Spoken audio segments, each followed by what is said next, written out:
I made it.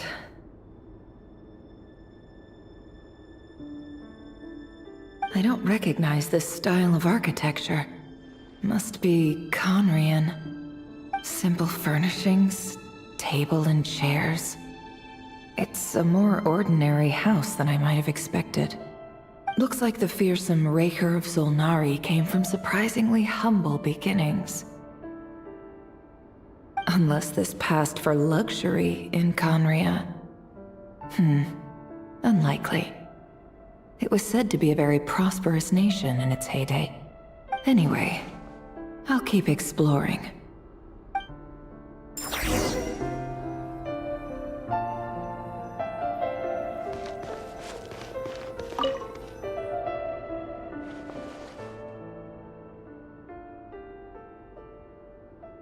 Hi, Reverie.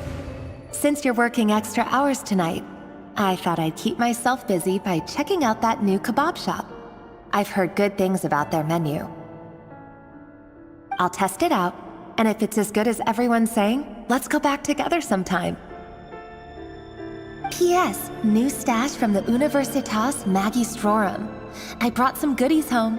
A few teacups and a pin rack. Hope you like them. They didn't sign their name, but they must have been close. Sounds like they were living together.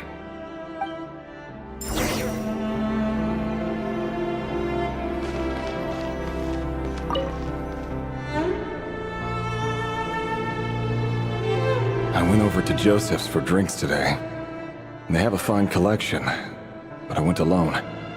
Felindis was tied up with something and couldn't make it. Joseph asked why I came alone, but I didn't really have an answer. He then went on to ask about other things. If he invites me again, chances are I'd still go. Felindis. That's the same name Rerir mentioned. Grain imports keep falling. If things don't... Honestly, I don't care if it's... Grain has to be input. That would explain... They even used... I've just about saved up enough now. Making a big purchase. He really is, despite what he... Did Rerir... Before I met you, at the burial place, it was you. This is just trivial. The burial...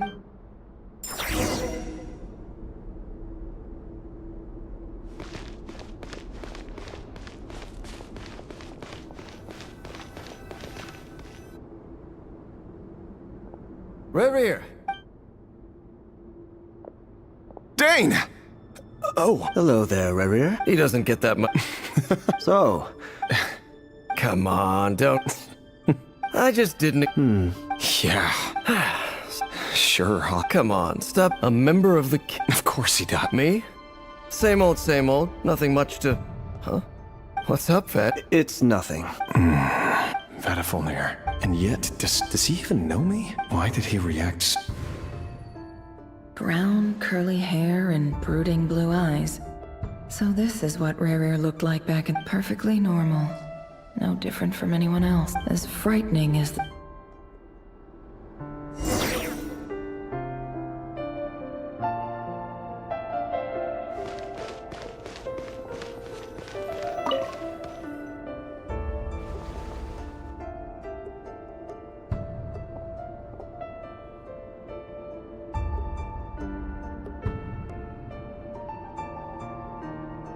Felindis?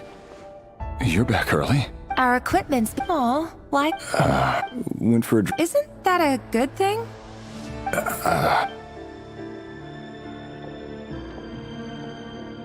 Vedifulnir showed up today, too. Ah, Mr. Vedifulnir. Yes, I've heard of him. So, we're nobody. I'm sure some... You worry too much, Rerir. So, you do remember. Like I said, I need some time. All right. Nobodies. Can someone... Meanwhile, every idea... The opposition track... A man can have 1,000 reasons. What becomes of someone who kills on another's behalf?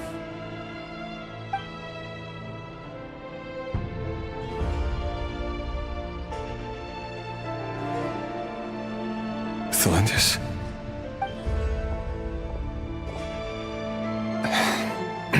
There's no reason we can't keep living happily together, cherishing the simple joys of each day as they come. See? You just need to stay positive, Revere. I can feel your warmth, your breath. You're right there, right by my side. Just seeing you makes me happy in a way I can't explain. And that's something that... That's better. Getting caught up about things like this will only ruin our evening. You go ahead. I just have a few things to take care of, then I'll come join you. Even busier than the big shots, huh? Fine, I'll go get started. But don't be late. If you keep me waiting too long, I won't be a happy bunny. Relax. I'll be there. Seriously, though, you drive a hard bargain. You're really gonna leave my proposal hanging and still expect me to take you to the ball? Well, that goes without saying. I already told everyone I'd be coming with a dance partner. Besides, they're two completely different things. Let's take it one thing at a time, all right?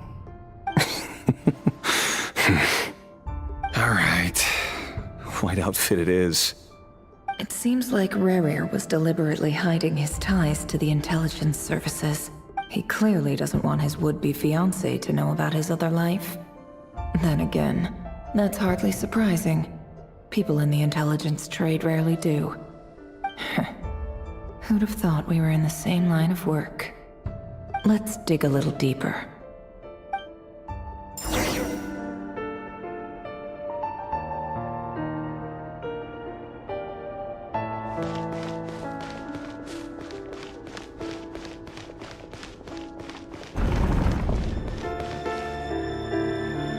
Our last operation was a resounding success, and all thanks to you, Ray here of Solnari.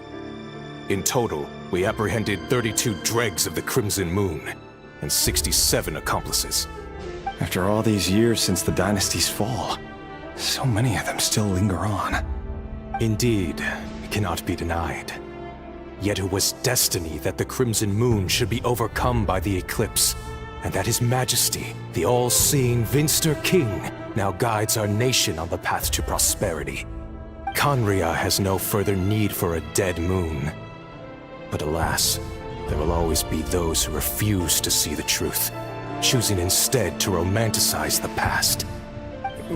That's not entirely true. Much about the Crimson Moon era was worthy of remembrance, and that's exactly why they keep trying to see it restored. Many of its secrets remain unsolved to this day. As it happens, that's precisely the field of study my partner is devoted to. You still haven't told her what you really do for a living. Where would I even start? How do you tell someone that you're one of the king's hand-picked executioners?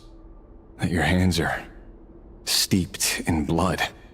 You didn't choose this life, any more than I did. Orphans like us don't get a say. But I'll sure as heck be the one to pay for it. Speaking of which, we need to be more rigorous in the way we identify direct descendants of the Crimson Moon. Someone, it seems, has strong opinions about my future plans. Most likely my marriage in particular. I have a feeling that we may soon become targets of the Crimson Moon's retribution. Your concerns are not unfounded. They've taken out many of our colleagues these past few years, and for that very reason. These are no helpless lambs we're leading to the slaughter. They're wolves in sheep's clothing. Take care, Ray here of Solnari. I look forward to toasting you at your wedding. Thanks, Thorkel. You look after yourself, too.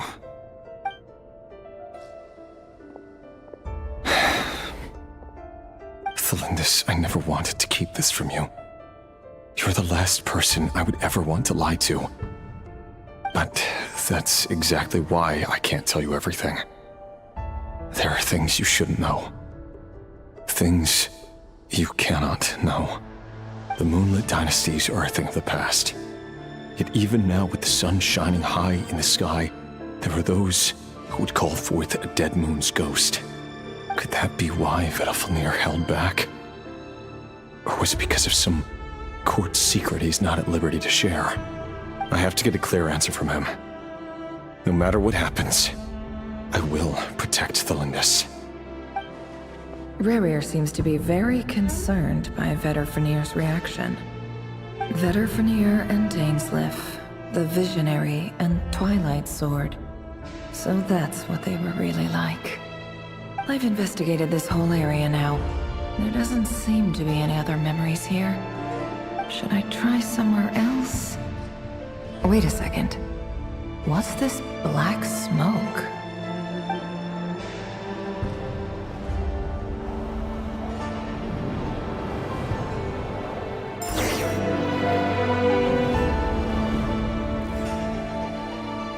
So, he's late after all.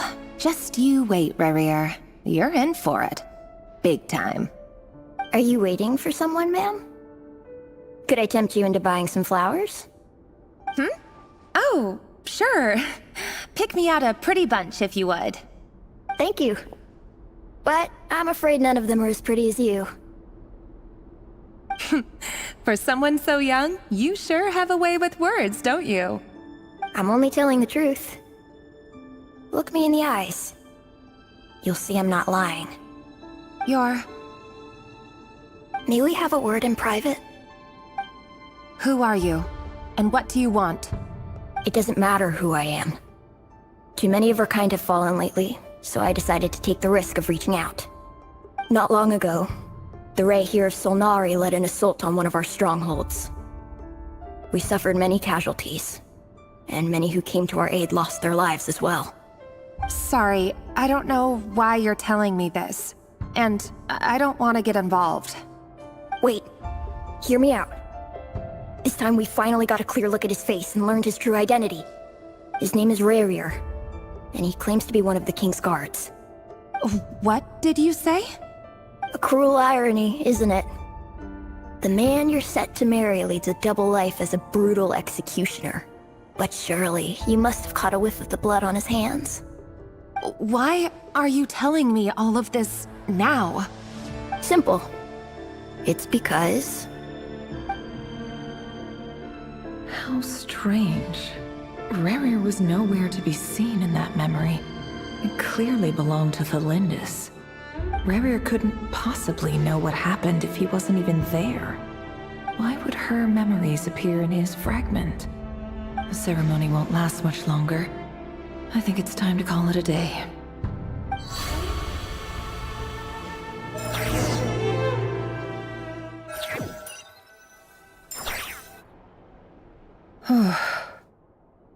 So that was your doing?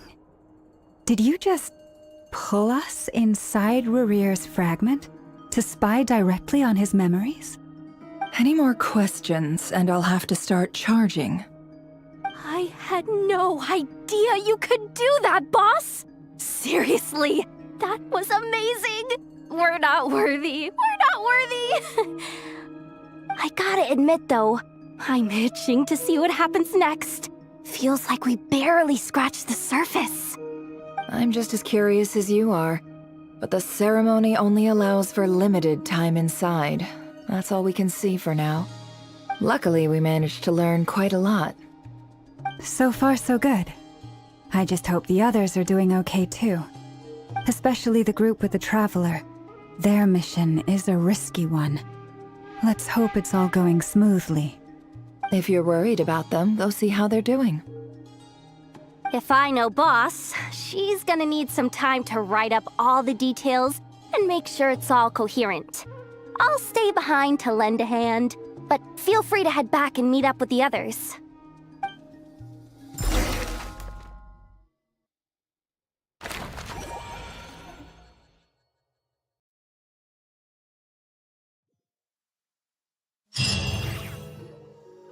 Oh, they've been prowling around for nearly 2 days now. These things just won't quit. Oh, they might not have seen us yet, but them constantly sweeping the area, our way out is completely blocked. Oh, that's never gonna work. One little slip up and it's game over. If they spot us, they'll run straight back to Rerir, and once he knows we're here, it won't be long before he's breathing down our necks again.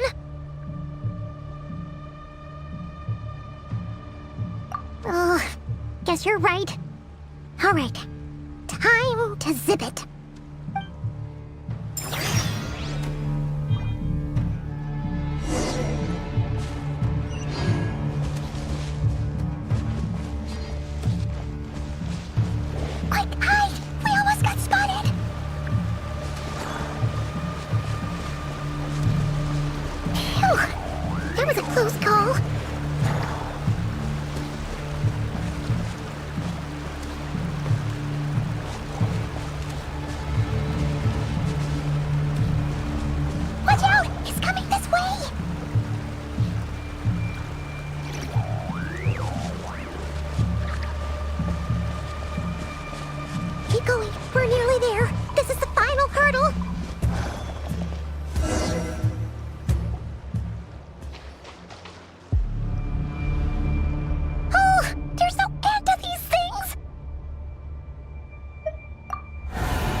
Sandrone was right.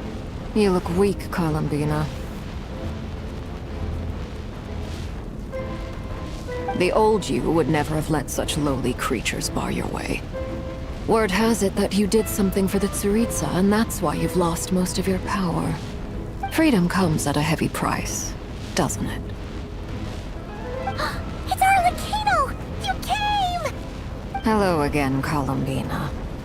And greetings, guests of the House of the Hearth. It's been a while, Arlecchino.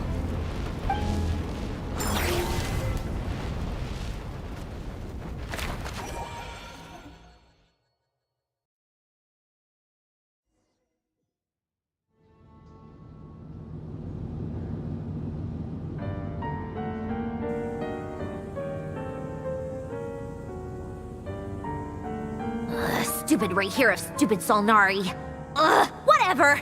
I've got all the data I need. Next time we meet, you're finished.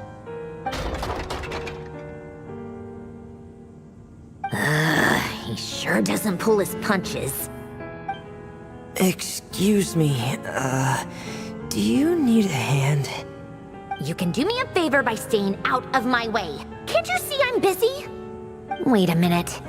I recognize that voice. Hello, Miss Sandrone. Father sent us over to help. How considerate of her. Hey, Fremine, get over here and help me fix this. Lenny, you do your thing. Just keep your sister away from my machines. Nearly every machine that cat girl touches ends up going haywire. Go put her on cleaning duty or something.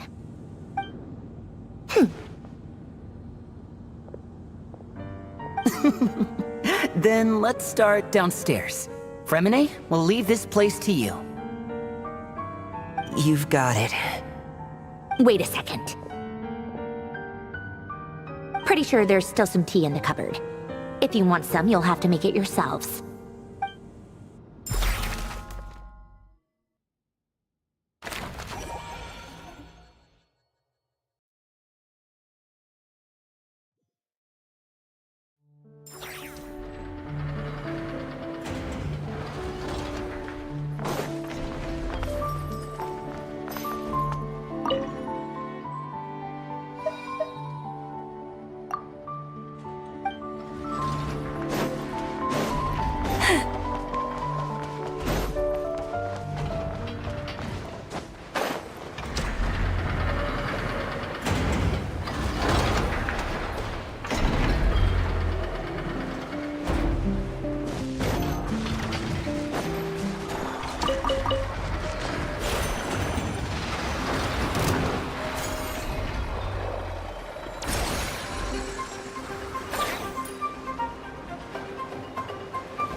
It's a relief to see you all made it back in one piece.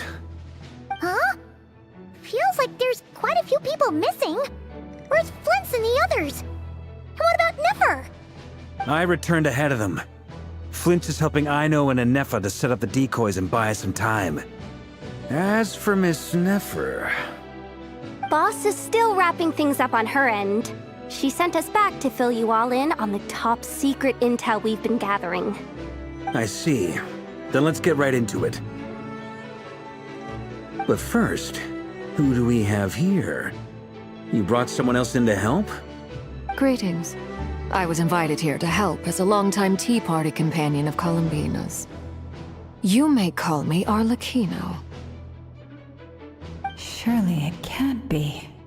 Those eyes. Oh, where have I seen them before? Wait, of course. In those memories we just saw. The only Arlecchino I know is the fourth of the Fatui Harbingers. So either you share a pretty uncommon name, or you're more than just a tea party buddy. You're well informed, Grandmaster. A man from Mondstadt living all the way out here in Nodcry, and yet the people and affairs of Snezhnaya seem to hold a special place in your heart. Oh, the feeling's mutual. Sounds like you know all about who I am, too. A Fatui Harbinger. The atmosphere in here just got really tense. Guess we can't just start trusting Fatui Harbingers, even at a time like this. I must admit, though, I'm a little curious. Seeing as the moon goddess no longer belongs to the Fatui, what makes you so willing to put your neck on the line here? Nor does Nodcry belong to Mondstadt, Mr. Varka. Yet still, you're fighting for it all the same. Things don't always have to have a tangible payoff. Sometimes, stopping things from spiraling out of control is a higher priority than chasing the spoils of victory. Of course, I can't say there's nothing in it for me at all. But that's between Columbina and myself.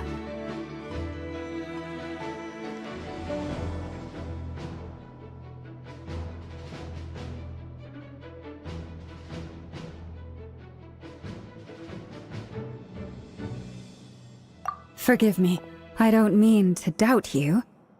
It's just that the Fatui really have been the source of many of our troubles. We have our own way of doing things here in Nodcry. But ever since they arrived, the Fatui have treated us with nothing but hostility. I know there's been a lot of bad blood between us in the past. I've done my utmost to avoid friction whenever I could. But sometimes fundamental conflicts of interest simply can't be settled amicably. That's why I'm here solely in a personal capacity. This has nothing to do with the Fatui. As a gesture of good faith, I'll be frank. I can help Columbina track down the iridescent moon's marrow, which will help her restore more of her power.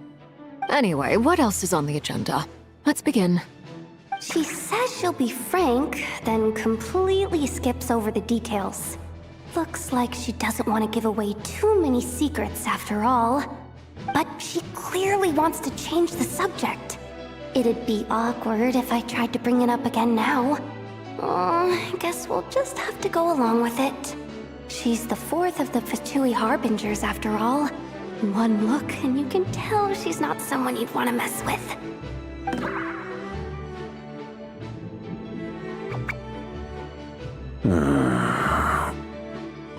Well, since Miss Arlecchino sounds confident in her ability to handle that, we'll proceed to the next topic. Yehoda, time to share that top-secret intel. Alright, listen up everyone. First, we now know that Rerir was originally a Conrian secret agent whose primary mission was to hunt down and assassinate the so-called Dregs of the Crimson Moon. The Dregs of the Crimson Moon?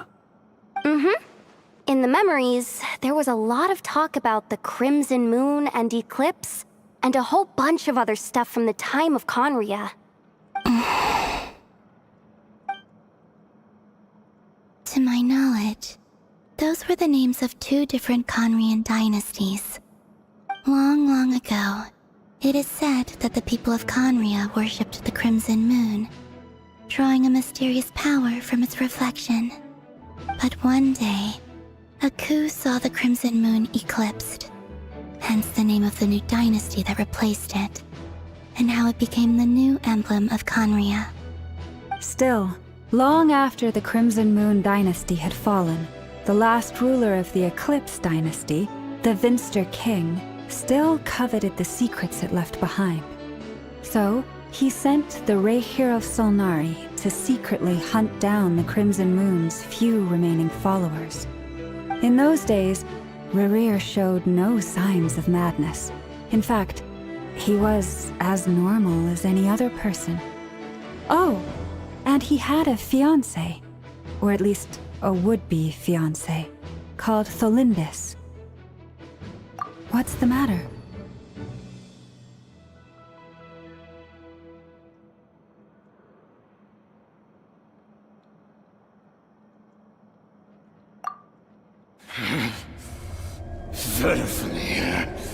Granddaughter! Flinders!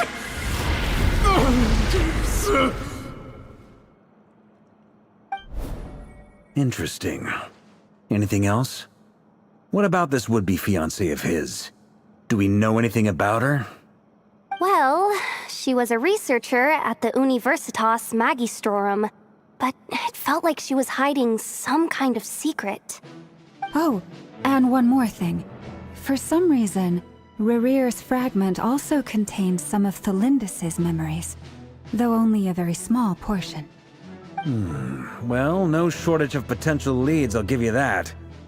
In any case, it sounds like we can conclude that while Thelindis was still around, Rerear appeared to be lucid and quite normal. Thelindis, it seems, must have been the one thing in this world that he couldn't let go of. Tell me though, were these pure-blood Conrians we're talking about here? Why do you need to know that? Hold on. If she was a pure-blood Conrian...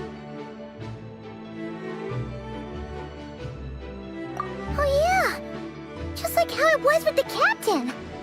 If we could somehow find her, do you think there's any chance Rerear might regain some of his sanity? It's possible, but it would take a miracle. We can't pin all our hopes on that. That merchant who never knows, Dori Sangama Bay. Maybe we could hire her to look into it. All right then. Let's keep working in our separate teams. Traveler, Paimon, Kutar, and Miss Arlecchino will go look for the iridescent moon's marrow. As for the others... On the way over here, I noticed that the Wild Hunt monsters had grown even more frenzied in their search for Kutar. At this rate, the people living here will be in grave danger too. So I'm thinking of gathering together some of our followers to go wipe them out. I'll head back to the curatorium and meet up with the boss. Feels good knowing we've all got something to be getting on with. Given that the Wild Hunt has been a lot more active lately, the Lightkeepers have likely begun their own operations too. If that is the case, someone will need to pass the news on to Flint's. I'll hold the fort for now, then discuss our next move with Flint's, Aino, and Anefa when they get back. Alright then. Well, the clock's ticking. If that's everything, we'll be on our way. We'd better get moving too. We'll try to buy you as much time as we can. Relax, just do your thing. I decided to call in some backup since things are getting so hairy. Our reinforcements should be here any minute now. Stay safe, everyone. Dismissed.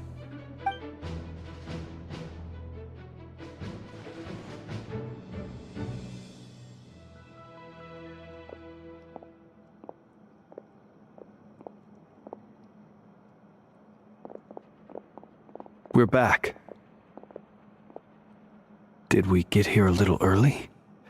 Or a little late? A tad late. The others have already set off. To summarize, our resident moon goddess has found us a new ally, and Boss Nefer has uncovered some promising info. Everything going smoothly on your end? Not great. I don't know how long we can stall them for. The decoys are getting taken out way faster than we imagined. I'm gonna make some more later, but I need a timeout first. I'm so tired right now. Oh, right! Inefa, could you fill in Uncle Varka on what we just discussed with Flint's? Sure. Uncle Varka, you previously told us about how when you went to investigate a source of the Wild Hunt in Amsvartnir, you discovered that it was just a diversion. But according to Flint's intel, several outbreaks of the Wild Hunt had already occurred in Notcry in the period leading up to that. That was before Rerear had regained his body, when he was far from regaining his full strength. In other words, in theory at least, he still lacked the means to act in two places at once. Flint's, with everything that's been happening, the Lightkeepers across Notcry are rallying to fight back against the Wild Hunt. They're gonna need your help. I know, I'm sure you're capable of coming up with something far more effective than decoys.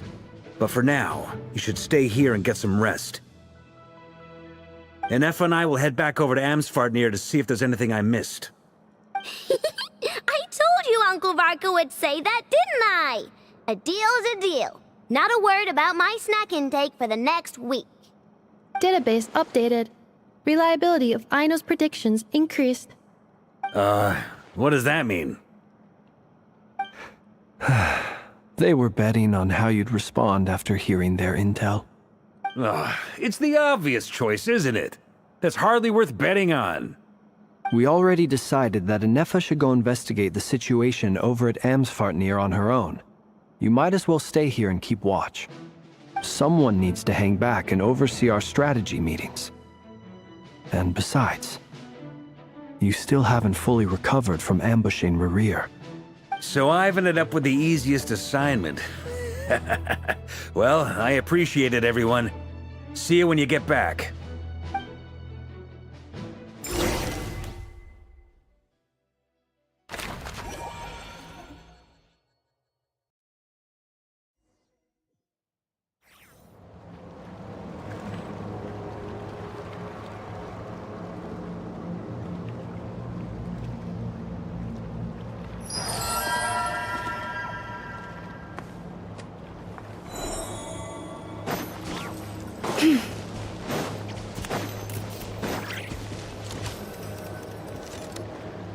Here, this will serve as a good spot to cross over.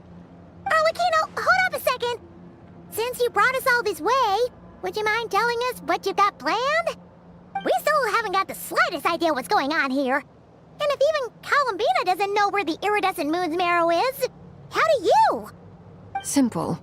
Because I am an inheritor of the royal bloodline of the Crimson Moon, and one of the last surviving embers of the Two Worlds' flames. Huh? Are you serious?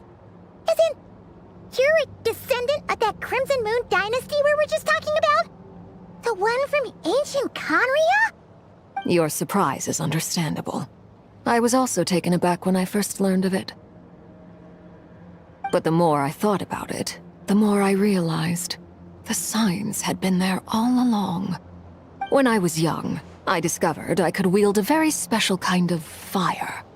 It coursed like blood through my veins and smoldered away inside my nerves. What's more, whenever I experienced strong bursts of emotion or drew too deeply on this power, it was like some kind of presence within the fire would begin to gnaw away at me, consuming me from the inside out. Exactly. That is why my hands are like this, too. At first, I saw it only as a curse, but once I became a harbinger, the Jester apprised me of the truth. Together with my own investigations over the past few years, there are several things that I have gradually come to understand. For instance, take the so-called Crimson Moon. In truth, it is nothing more than the shattered remnants of the iridescent moon, fused with the abyss to prolong its lifespan. Since this blood flame was bestowed upon me by the Crimson Moon, it is a fusion of the iridescent moon's former power and the corruption of the abyss. You all understand the nature of the abyss well enough. I draw upon its power, and in return, it hungers for my soul. This strange blackness is the mark of corruption it has left behind. If I recall correctly, you once told me that if the corruption ever made it to your heart, you'd become a completely different person. Yes, and that's the reason I'm always careful not to push my power too far. It's essentially a never-ending tug of war. Whew. Sounds intense. Anyway, the rest of my story can wait. Is there anything else about the Crimson Moon or the Iridescent Moon that you're unclear about? Paimon has a question. So, the Crimson Moon that the Carians used to worship was actually the Iridescent Moon, right? Which was one of the three Moon Sisters. Does that mean that the Carians were to the Crimson Moon as the Frost Moon Scions are to the Frost Moon? So much of that history has been lost. We have no way of knowing exactly what they were like.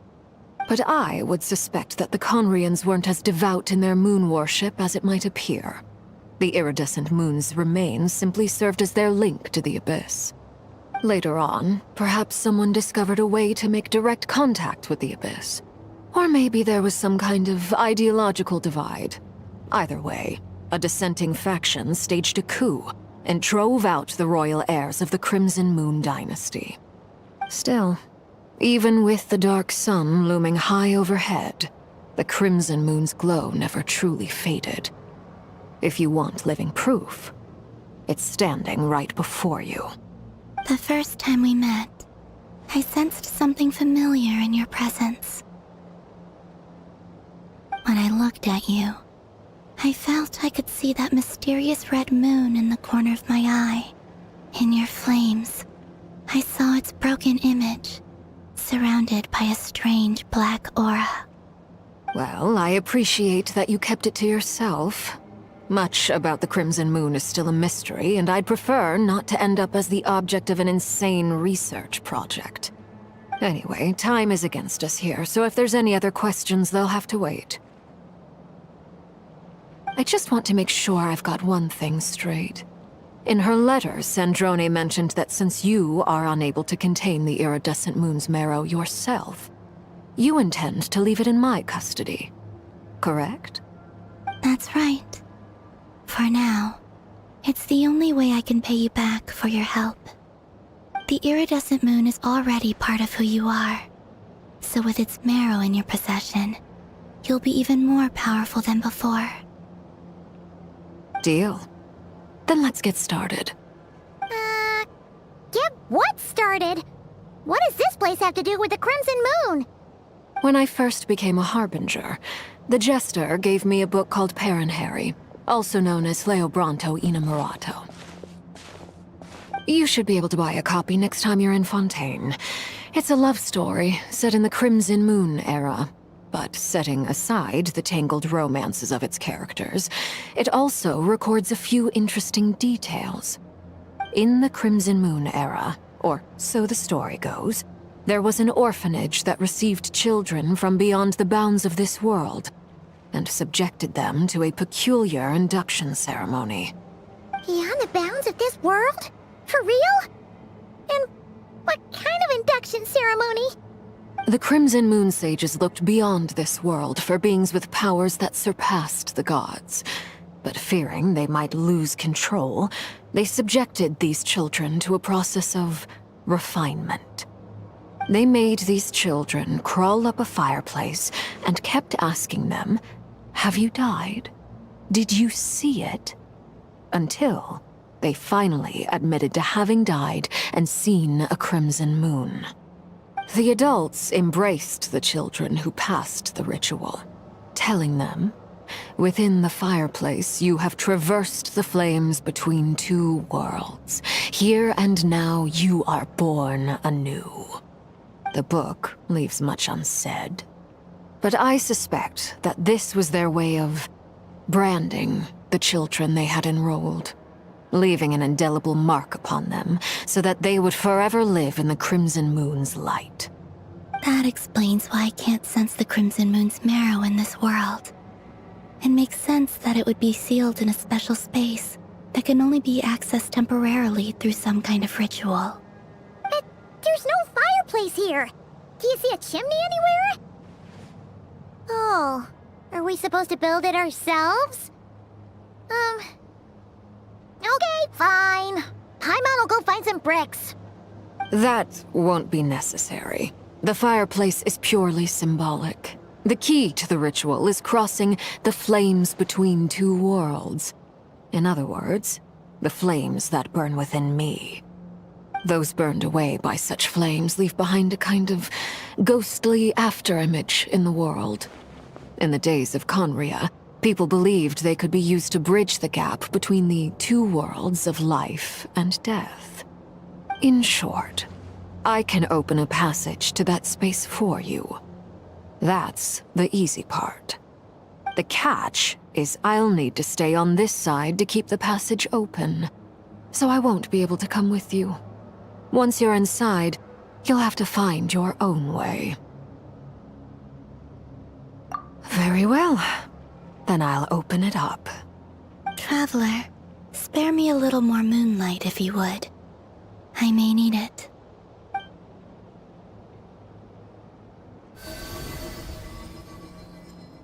Thank you. I feel like I've recovered some of my strength now. It should be enough to move us across short distances and confront whatever dangers might await.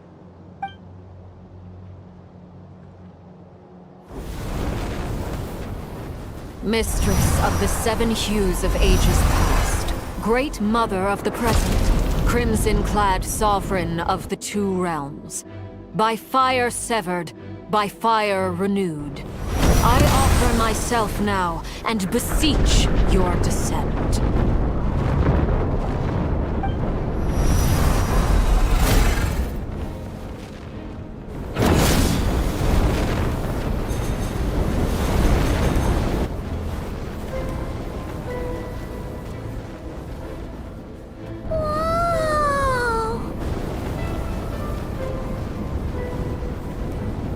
One word of advice.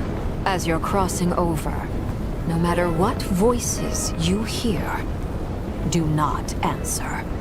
Got it! I sense a sinister gloom inside, but also the familiar light of the moon. I feel that I am about to meet an old friend who has changed beyond all recognition. All right, let's go.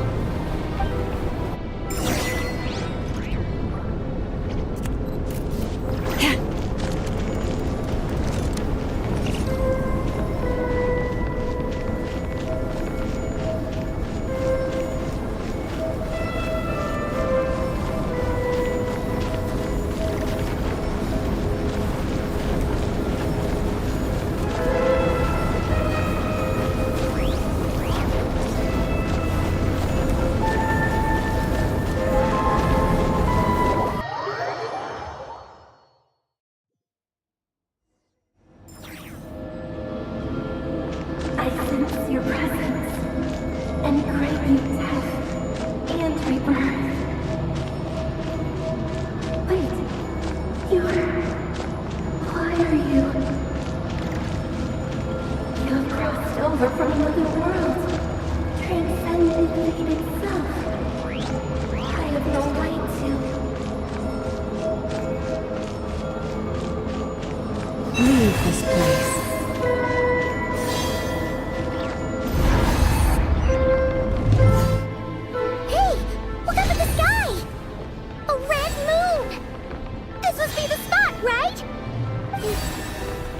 The abyss? It's practically filled the entire place! What now? What a tragic sight. Fragments of your broken body, seized by the abyss, and hung up aloft like mummified remains. Iridescent moon, was this truly what you wished for?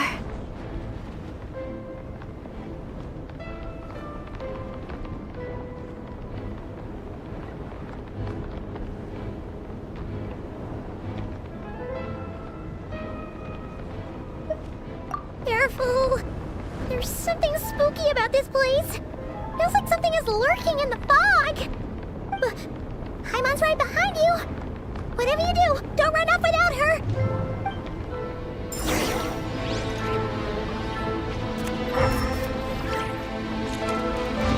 By the way, Kalamina, didn't you tell us that the iridescent moon had shattered into pieces? The moon up there looks pretty cold, Paimon. How is that possible?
Just like I thought. It was only a facade.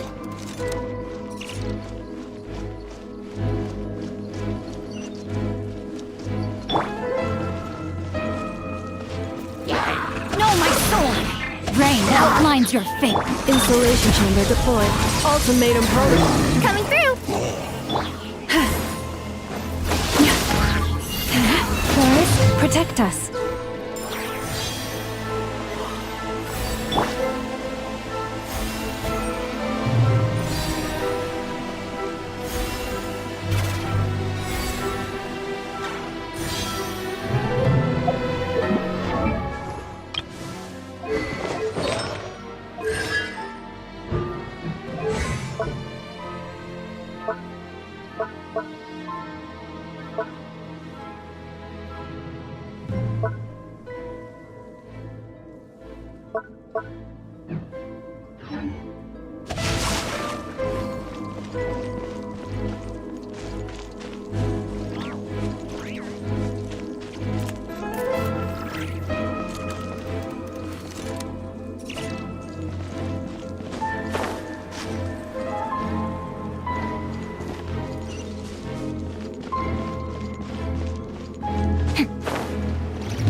Cleanup sequence initiated.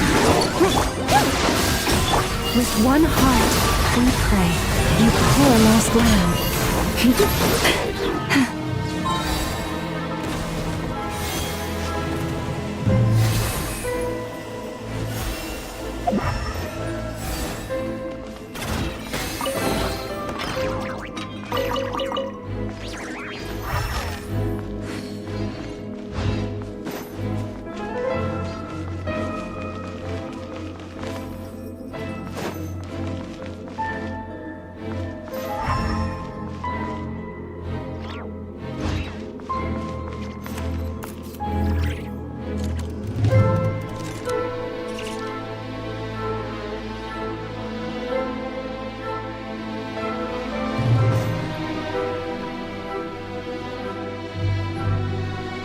Huh?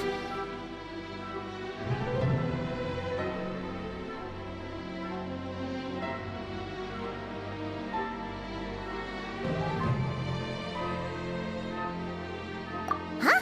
For real? That's way too high! There's no way we'll be able to reach it! No. I'm not sensing anything up there. It's coming from under the mountain. Let's see... Ah! There's some kind of weird shadow over the water! Wait, see that? Looks like a mechanism of some sort! Let's check it out!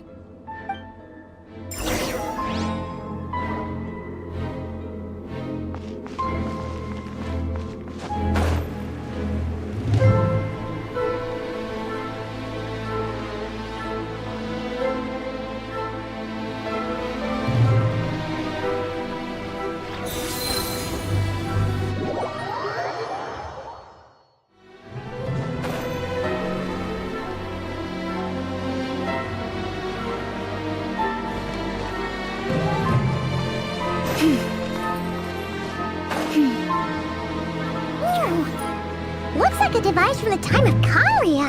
Maybe people once came here to study the Crimson Moon's DNA, and they left this behind.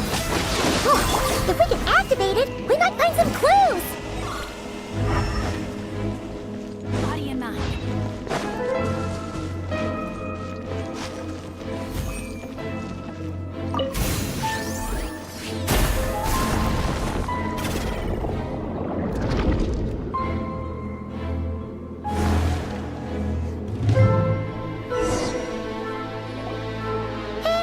Look at that! Now that the mechanism's running, the shadow in the water looks different. Do you think these mechanisms might be the key to unlocking the secret? Let's try to find more of them! Thalindis, we'll leave the rest of the research in your hands. We'll be heading back now. I hope this isn't ruining date night. Ugh.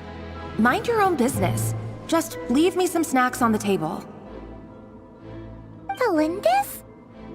Is that Rear's girlfriend? How come we're hearing her voice here?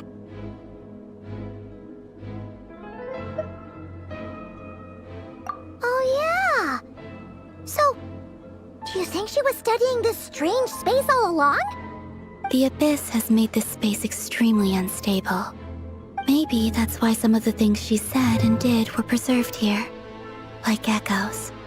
Or after images. Whenever I see this view, it takes me back to a poem from my childhood.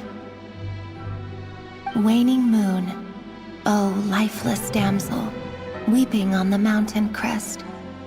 Mourning still in wistful tone, her fragile soul now laid to rest. For me, of all people, to be here investigating the mysteries of the Crimson Moon space. Is it a coincidence? Or something more?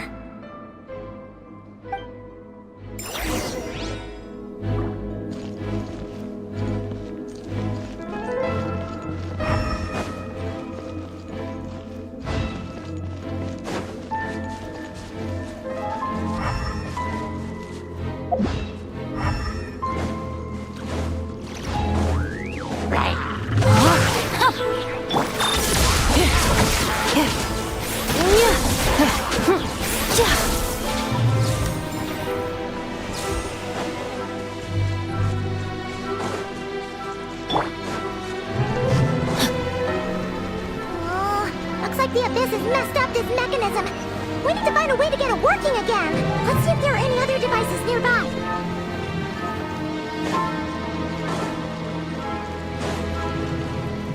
Body and mind. Rain outlines your fate.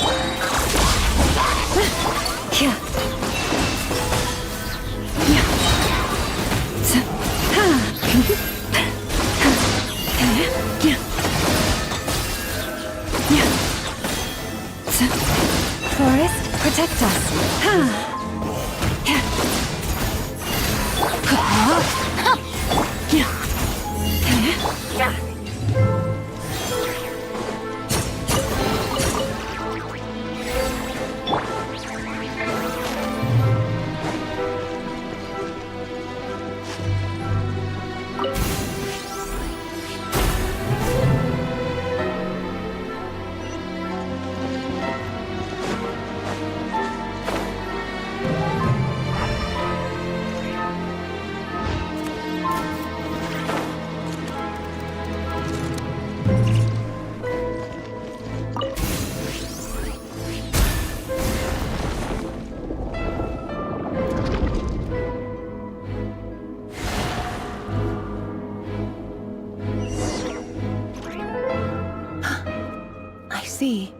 So the moon marrow, or rather the power of the 3 moons, is the key to unlocking...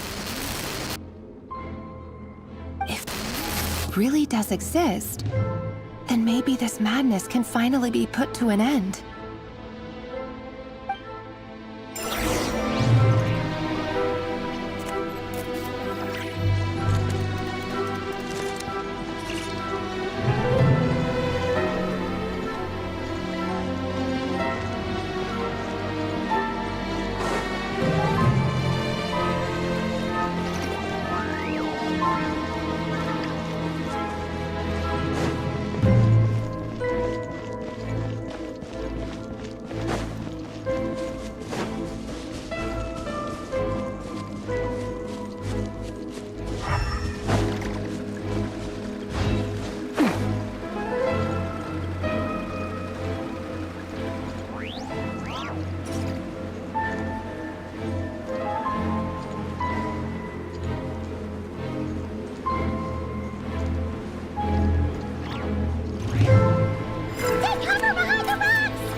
Rain outlines your fate.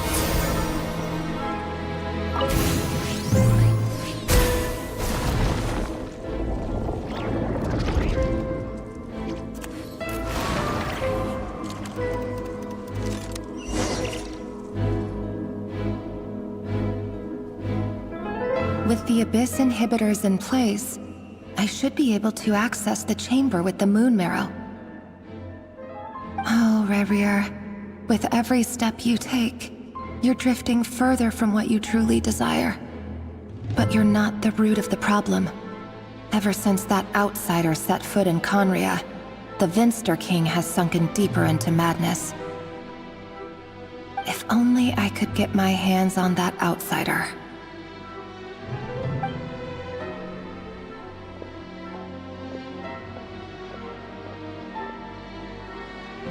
Hey look! The moon's reflection is back to normal! Elendis' voice mentioned a chamber with the Moon Marrow. Do you think maybe it's hidden in the moon's reflection? It must be. For within it, I sense the fragile aura of a dying soul. Then there's no time to lose! Let's go!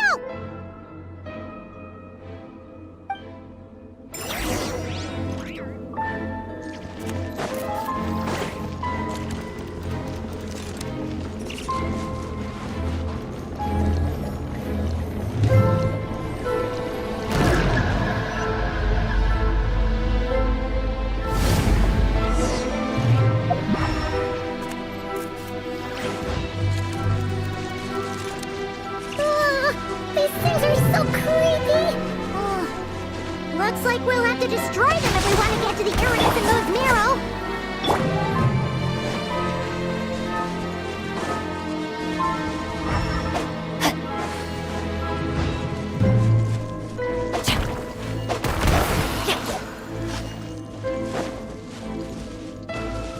Body and mind. That must be the Iridescent Moon's Marrow! Oh, but we'll need to destroy these things before we can reach it!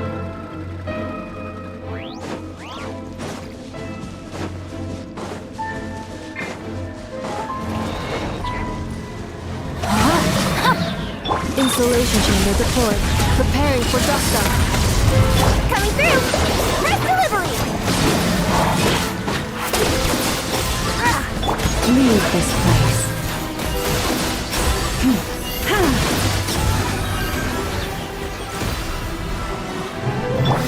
No, my sword!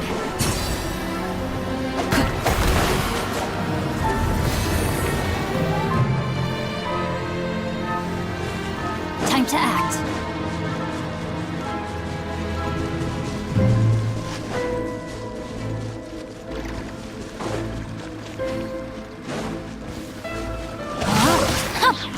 Defensive mode engaged.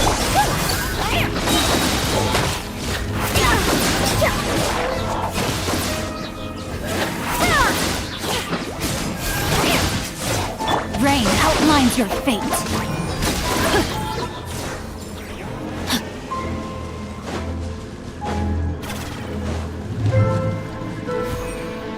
Body and mind.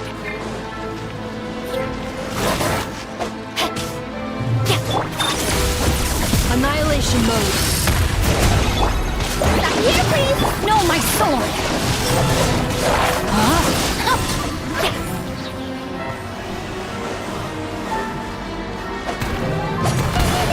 We're so close!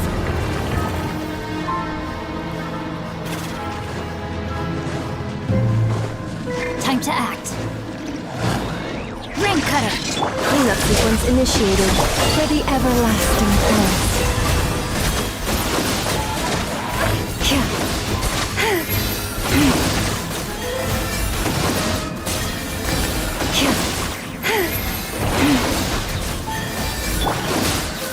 Installation chamber deployed.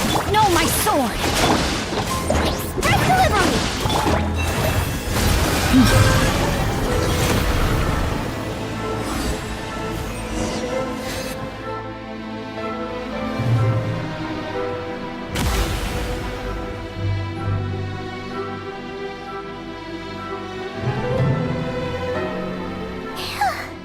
We finally did it!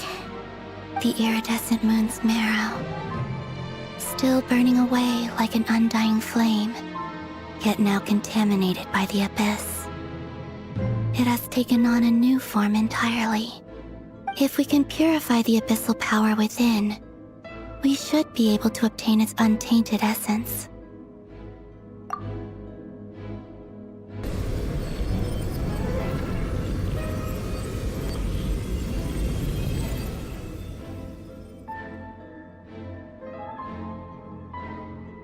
It's so cold.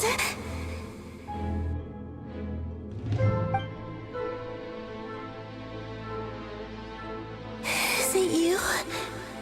Are you here? Huh? Are you talking to us? At long last, I can see you once more. Our fates have crossed, and I am finally free. I'm sorry, I lied to you. Even knowing what was to come, I still couldn't let go of the fear in my heart as death drew near. The moment the moon shattered, my body began to split apart piece by piece. Like I was being cut into pieces by 1,000 blunt blades. My thoughts scattered as the cold crept in. But I could not bear to fade away like that. Tell me, what was it that brought you to us all that time ago? If only I had possessed your courage, then I might have been spared this torment more painful than death. You look so puzzled. That's how I felt too when I first saw you. But trust me when I say that everything happens for a reason. Farewell, Hypo.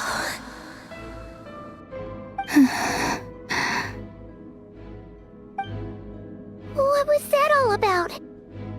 Was that the goddess of the iridescent moon? Oh, it sounded like she was speaking to a long-lost friend. But none of us have ever met her before, right? Perhaps. She took me for the goddess of the frost moon she once knew. For a fading soul like hers, our auras must be too similar to tell apart.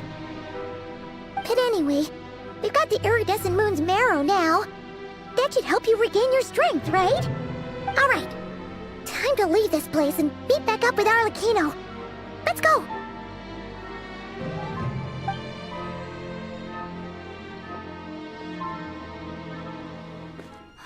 That's odd.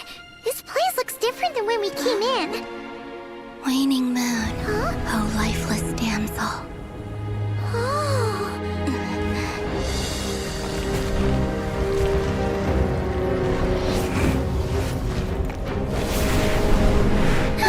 Hurry! The place is collapsing! It wants to trap us here. Who's it? The abyss? Now we've taken the moon marrow. All that's left here is a dark will. It will show us no mercy.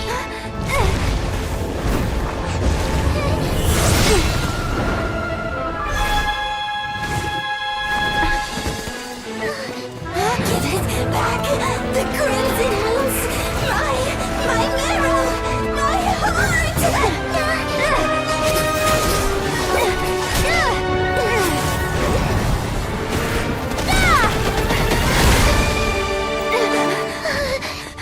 Finally! Huh? Oh no! The exit's blocked! They're back! Now what do we do? This is where you fall. Witness my rise. Hey, What are you waiting for?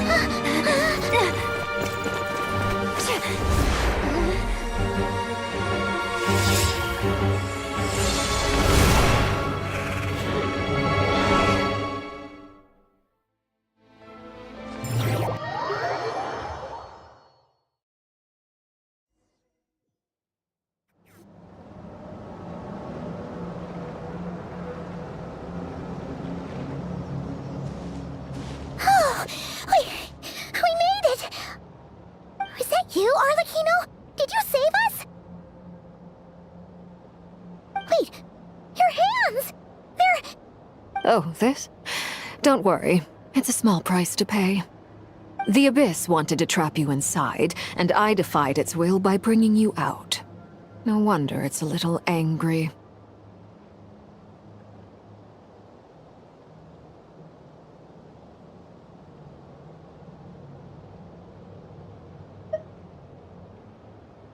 No. I have paid the price, albeit a small one, and it cannot be undone. My hands have already fused with the Abyss. Purification would simply destroy whatever's left of them. But surely... Oh... We're so sorry, Arlecchino. Paimon can't believe you'd make a sacrifice like this for us. As much as I'd like to call it a favor, the truth is I was simply holding up my end of the deal. Well, Columbina. Yes, you did your part. And as promised, I will leave the iridescent moon's marrow in your care. From this day forth, may the two worlds' flames burn ever more brightly.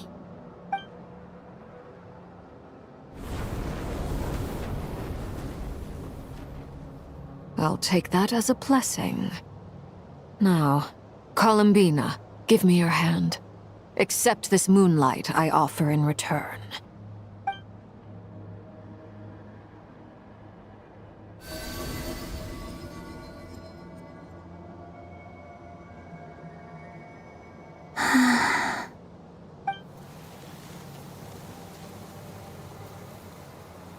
Feeling stronger? Hey, Columbina! Are you okay? I'm fine. Our powers are a little at odds, that's all. By the Frost Moon's authority alone, wielding the power of the other moons was always going to be a stretch. Still, I think it's fair to say that your strength has returned.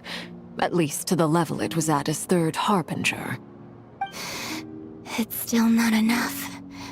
There's no way I can hope to challenge Rayrier like this. Just one more ray of moonlight, if you would. It's okay.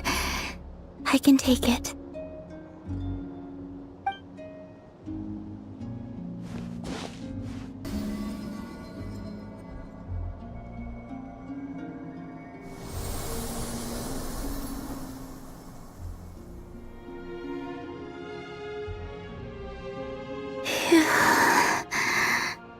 How about now?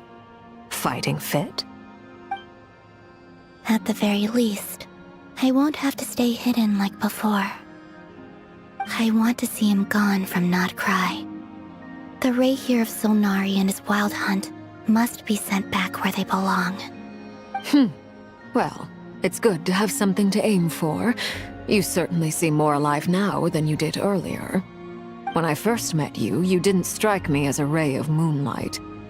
More like a wisp of fog drifting in from who knows where, ready to scatter at the first sign of a breeze. But now, you're full of vitality. Just like the Frost Moon, once the brightest of them all. May you keep shining, Columbina. This is who you are. Thank you. Look after yourself too, Arlecchino. I know you have plans of your own, and that's why you're always seeking to grow stronger. But whatever you're after, don't let the Abyss take a hold of you. I do not wish to see you go down the same path as Rayrier. I appreciate the concern, Columbina. Although perhaps it's time you took a new name. A new name? Kutar, the Moon Maiden, Columbina. They're nothing more than code names. They describe who she is and the roles she's played, but they're not her real name. We often use code names in the House of the Hearth, too. But it's knowing your real name that keeps you grounded. Up till now, you've been living a wandering life, so you've probably never really cared. All I'll say is this. Once you've defeated Rayrier, give it some thought. All right. That's it from me. I'll get you back safely first, then go meet up with Sandrone. You're the best!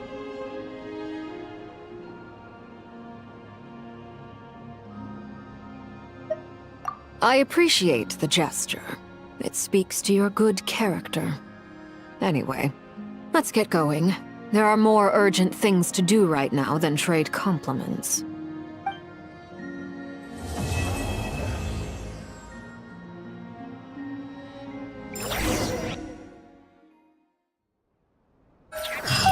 It was a close call, but we got the iridescent moon's marrow and restored Columbina's strength. And that's all that matters. In other words, mission accomplished.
Yes?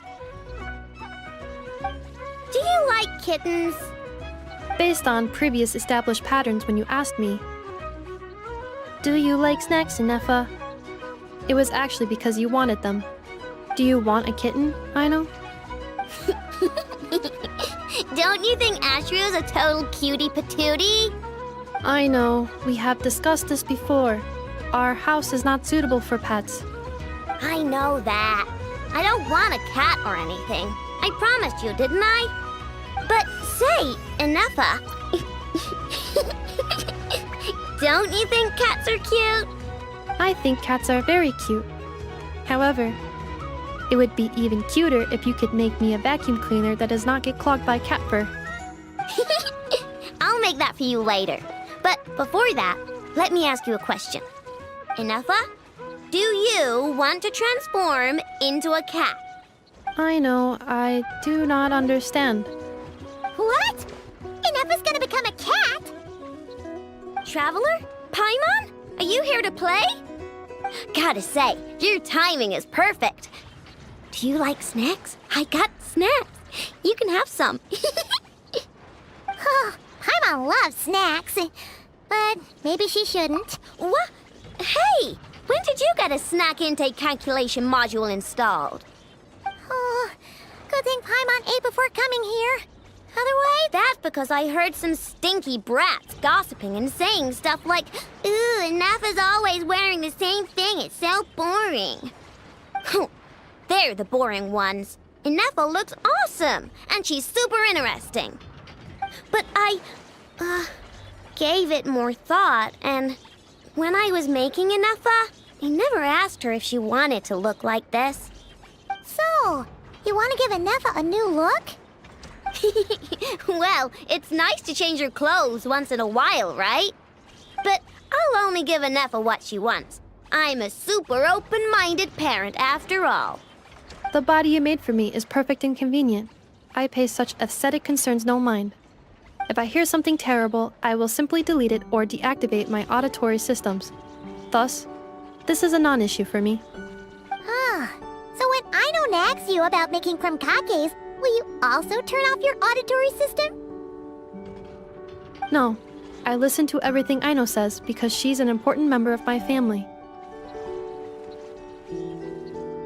And what you say is also of great importance to me.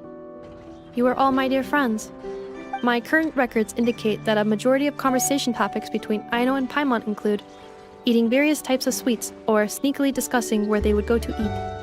The last record occurred in the middle of the night, so I must recommend you two eat less. Oh, you don't have to keep that sort of record. On the other hand, the traveler's speech is divided between commissions, caring for and helping friends, as well as dealing with various kinds of dangers. Traveler, I recommend you rest more.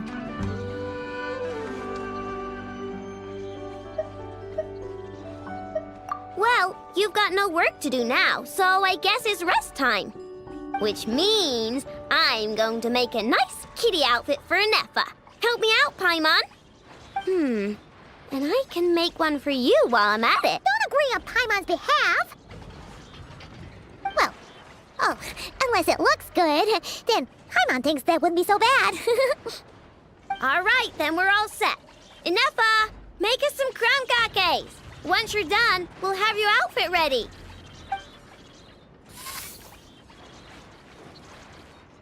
Let's see.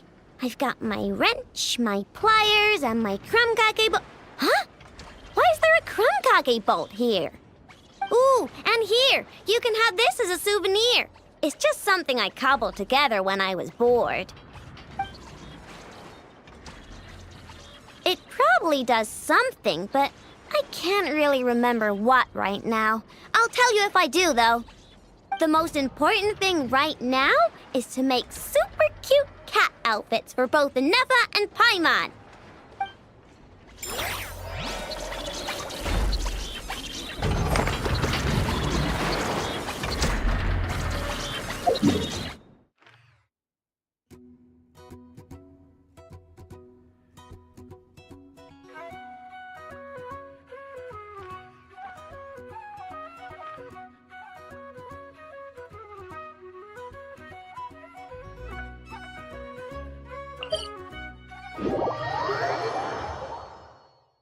Decided where you will go from here? If not, why not find a patch of soft grass and rest a while?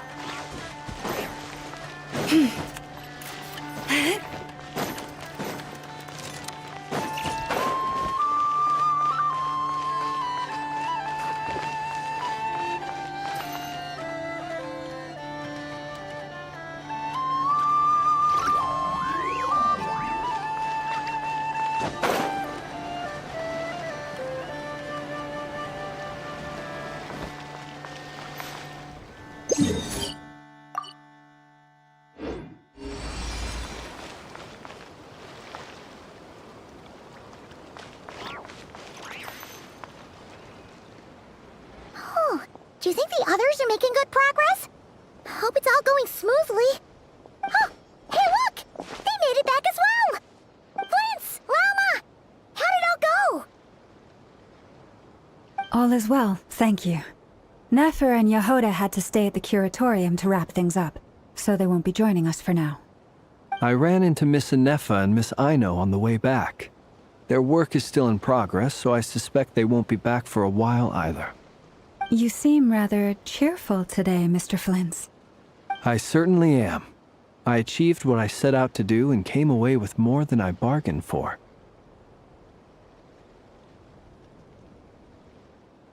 Fighting alone can get quite tedious, but I had the good fortune to run into a pair of brave young warriors. We meet again. How have you been? Albedo! What are you doing here? Thankfully, tracking you down turned out to be a lot simpler than we envisaged. These two courageously lent me a hand while I was fighting the Wild Hunt. When they told me they were Servarka's colleagues, it all made sense. And given how people of outstanding talent tend to cross paths, it's no wonder you're already acquainted. So, who's your travel buddy, Albedo? Why don't you come and introduce yourself?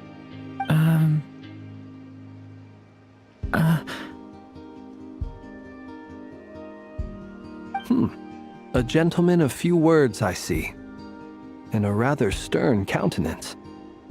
I presumed you were acquainted with him. Is that not the case?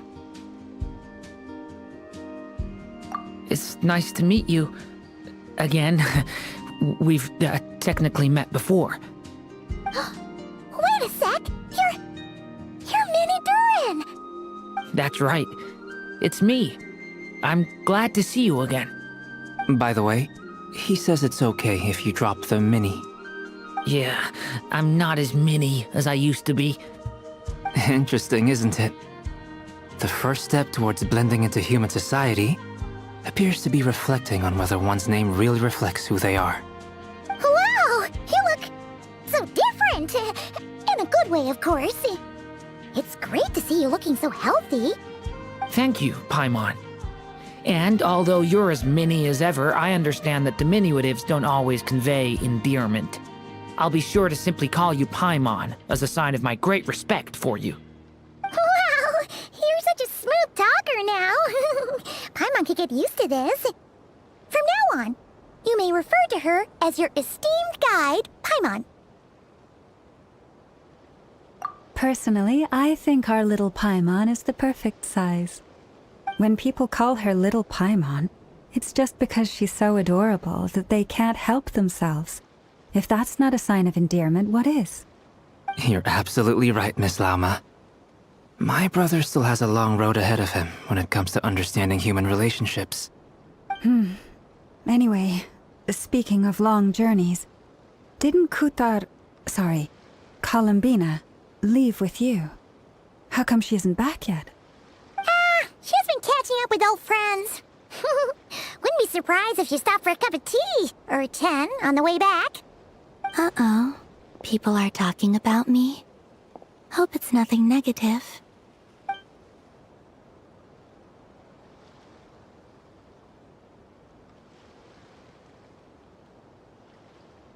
Judging from your expressions, I'm guessing it all went well? It's getting crowded here. I'll go grab some chairs. No need. This is a job for an alchemist. I'll whip some up momentarily. Thank you for your hospitality, ladies and gentlemen, but I was merely escorting my friends back. I'll be meeting Sandrone shortly, as we still have some things to discuss. It's been a pleasure, everyone. But this is where I'll say goodbye. We really appreciate your help.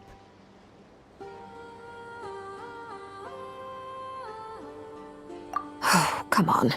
Spare the formalities. I'm just glad I could help out some true friends. I understand. Well, bye for now, Harlequino.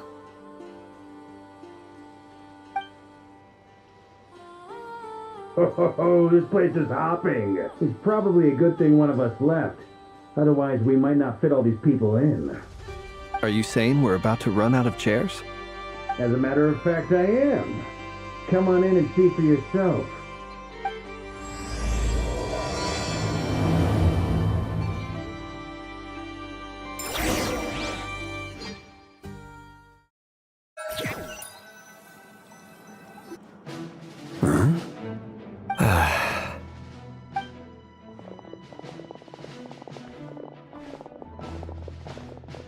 I overheard your little chit-chat outside, by the way.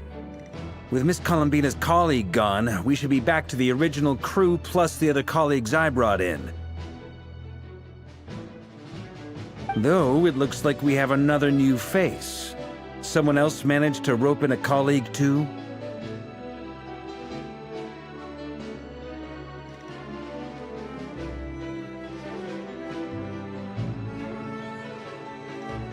Frankly, you and Paimon are the only people I know here. This here is Dainsleif, colleague of Tibet's greatest guide, Paimon, and greatest adventurer, the Traveler. Well, not exactly colleagues, more sort of friends. When someone else jumps in to do the announcing, you know you're speaking to someone important. Let's hear what he has to say. Note to self. Once Paimon knows your name, the rest of the world will soon follow. When he comes looking for us, it's usually something important. Paimon's guessing you've heard about the Wild Hunt, then. From the looks of it, you're about to hold a meeting. If I were to say that the Wild Hunt is our mutual enemy, would that earn me a seat at the table? As the saying goes, the enemy of my enemy is my friend. Mr. Dainsleif, there's a seat with your name on it. Though, I can't promise the same for everyone else. Hey, Albedo, think you can rustle up a couple more chairs? After all this time apart, Grandmaster Varka's first order is to rustle up a couple more chairs. I've missed this. Is he being sarcastic? Hey, he's your brother. Why are you asking us? I've still got a lot to learn about the nuances of human conversation. Trying to decipher Albedo's way of speaking has been like jumping in at the deep end. Oh, good point. Paimon gets you now. Don't sweat it. There are people who go their whole lives without getting the hang of it. You're ahead of the game already.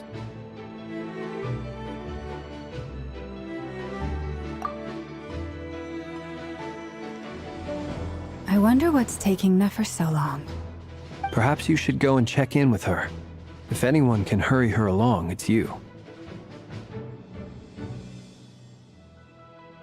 I just got back from the curatorium. Besides, aren't you curious to see what's taking her so long? Miss Nefer doesn't strike me as the type to share secrets. And since gathering intel is her specialty, I'm guessing she'd prefer to keep her methods confidential. Under such circumstances, would it not be tactless for me to impose? Oh, but it's fine for me to impose. What can I say? You have an unrivaled ability to garner people's affection, Miss Moonchanter. Besides, you have far more in common with her than I do. All right, then. Impressive. She barely fought back at all. I admire your powers of persuasion, my friend. As I'm sure Miss Lauma will realize soon enough, the trick in life is to always pitch in with other people's responsibilities so that you can be selective with your own. Another trick is to simply hide in the background. Spoken like a true sage. Anyway, looks like we've got some time to kill before the meeting. Let's take a little breather, folks. And feel free to chat amongst yourselves. We'll get down to business once the other two arrive.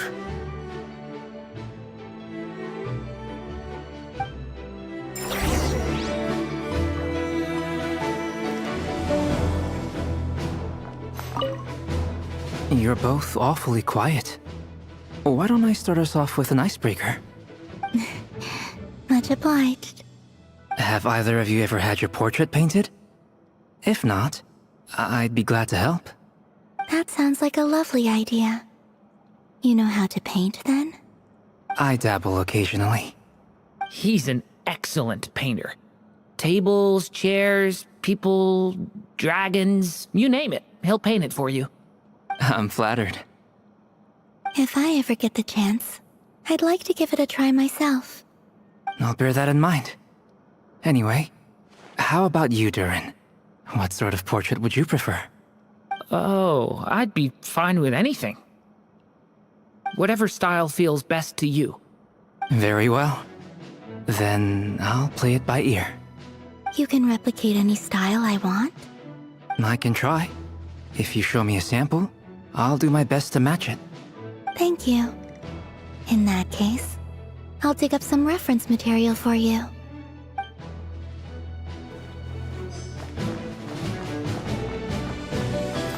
Is there something you'd like to say to me? Yeah! For starters, why'd you just show up here without even giving us a heads up? If you think back to our previous interactions, you may recall that that's hardly out of character for me. You do have a point there. Oh yeah! You'll need to find somewhere to stay the night too, right? Want to tag along with us? You never know. We might get a group discount. Sure, let's do that. Great! Paimon will handle it! And in return, we can get Dainslift to be our very own personal bodyguard.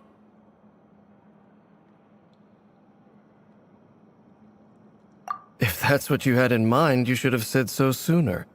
I'd be happy to help. Oh, okay then. Paimon was only kidding, but good to know.